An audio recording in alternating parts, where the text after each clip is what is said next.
Hey everybody, it's Dan, and I've decided that I'm going to attempt for this month of October to do one film every single day, reviewing a classic horror film. And we're going to start off strong with Friday the 13th, starring Adrienne King and Betsy Palmer.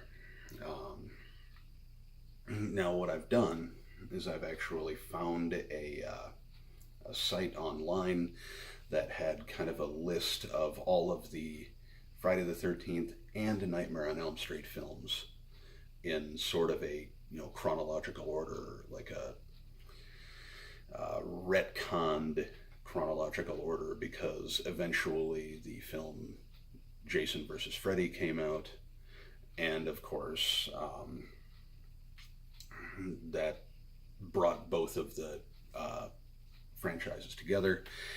So I'm going to attempt to talk about all of those in that chronological order.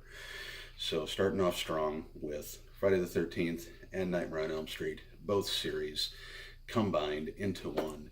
And of course, I am much more of a Halloween fan, Jason or John Carpenter with Michael Myers and everything. Not so much a Jason or a Freddy fan, but I'm kind of stepping outside of my box and reviewing these other films that I haven't seen since probably at least high school, if not longer. So, Friday the 13th, 1980, starring Adrienne King and Betsy Palmer.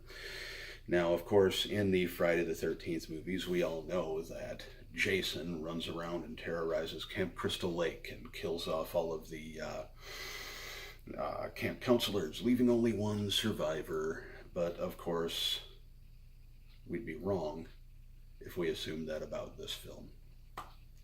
Um, because, of course, if you've been living under a rock for the last, well, 38 years, then you don't know that it's not Jason who is the killer in this movie, but rather Pamela Voorhees, Jason's mother. About, from what I understand, approximately 5 years before the film starts, there was a young mongoloid boy named Jason Voorhees who was going to Camp Crystal Lake, and while the counselors that were supposed to be watching him were off getting busy, he decided that he would go into the lake despite the fact that he couldn't swim very well and was, well, mentally handicapped. He drowns, apparently, according to the story. That was, of course, retconned in the second one. But he drowned, and he ended up dying. And the following year, the two, well, actually, the film starts off with the two counselors who were gone when they were supposed to be watching him going off to get busy with each other again. And of course, they get axed. Well, the credits roll, and then we are led to present day about 5 years after that. Now, for the last 5 years, apparently, according to canon stories and everything, Jason's mother, Pamela Voorhees, has been sabotaging the camp from being able to, reopen. But finally, the son of the previous owners that owned it when she was working there, I guess she was working in the kitchen or something, I don't know, but she worked there so that she could keep an eye on her kid. But she wasn't keeping an eye on her kid when he drowned either. Anyway, so she was sabotaging it left and right, and then eventually Steve, the son, decides that he's going to start up the camp again that his parents had owned. Well, he hires a bunch of people as counselors. They're going to look after the kids. They're also, they have to get out there early enough to renovate the whole place and repaint and remodel and, rebuild. Well, one by one, naturally, all of these counselors end up getting offed in various ways, uh, including one that, for whatever reason, ends up going to restart a generator when all the lights go out, and starts looking at every other possibility before he just presses the button to see if the generator will start. And of course, later on, Miss Voorhees ends up, well, like, okay, she's the one who sabotaged it, and then she comes back, and either her or the main girl, I can't remember, end up just pressing the button, and the electricity starts back up. So, of course, the dude gets killed while he's trying to figure out all of this other stuff and look around instead of just pressing the button. But anyway, so everybody's getting offed, including a very young Kevin Bacon, who plays, I believe his character's name is Paul, but I could be mistaken, because for the most part, to be honest, none of these people's names are memorable whatsoever. I mean, think about it. In all honesty, if you have seen these movies before, what other name do you remember besides Jason? Exactly. None of them were really important at all. They were all just cannon fodder for the killers. Well, anyway, everybody ends up getting offed, including a poor young Kevin Bacon. In one of his earliest roles, not his earliest role. There's another famous star who actually his very first major role was in the next movie that we will be going over, but that's for tomorrow. Anyway, everybody ends up getting killed until only one is left. Adrienne King's character, whose name, again, just escapes me because it really wasn't all that important. So she ends up going out and seeing a Jeep come up that looks suspiciously like the owner, Steve's Jeep. But of course, we have seen previously in the film that whoever this killer is owns a very similar looking Jeep. The Jeep comes up, and a kindly older woman comes out and, tries to see what's wrong with her and announces herself as Mrs. Voorhees.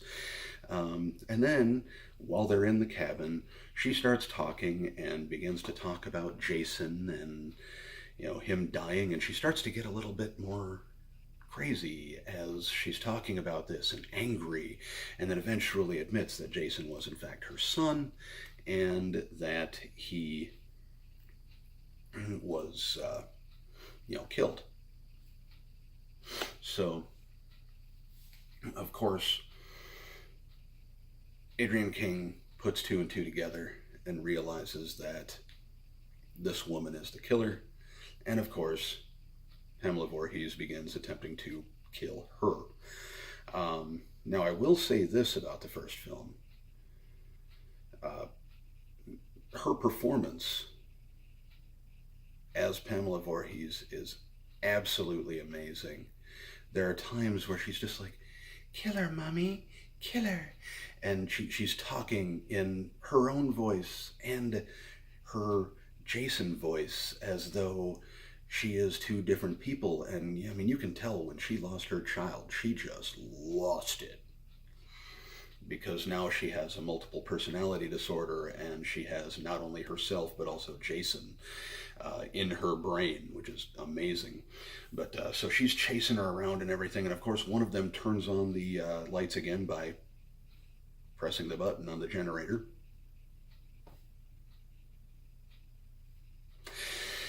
And eventually, in the scuffle, which is just kind of like a 30-minute slap fight between two women, really,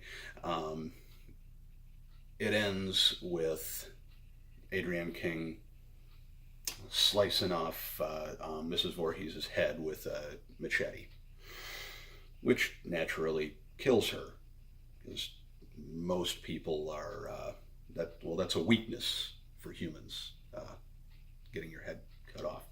Well, the one of the final scenes in the film is one of the best scenes in any horror movie, and it still even like kind of took me by surprise, even though I was expecting it.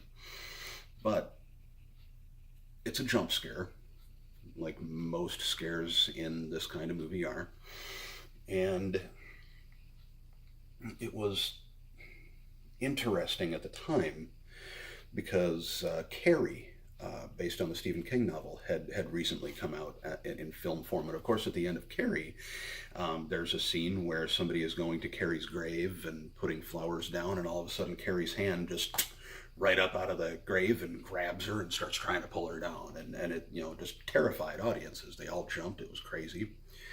So they figured they would top that.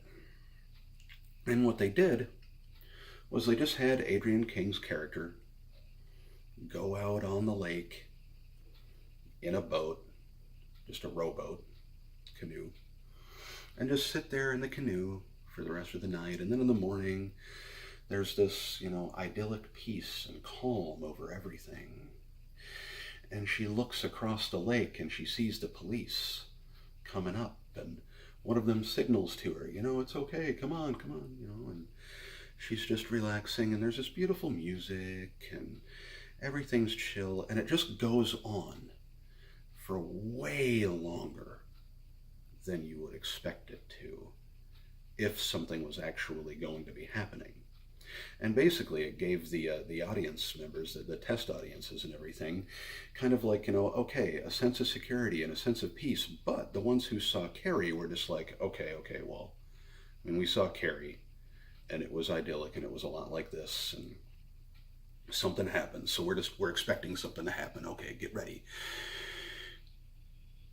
But it kept going.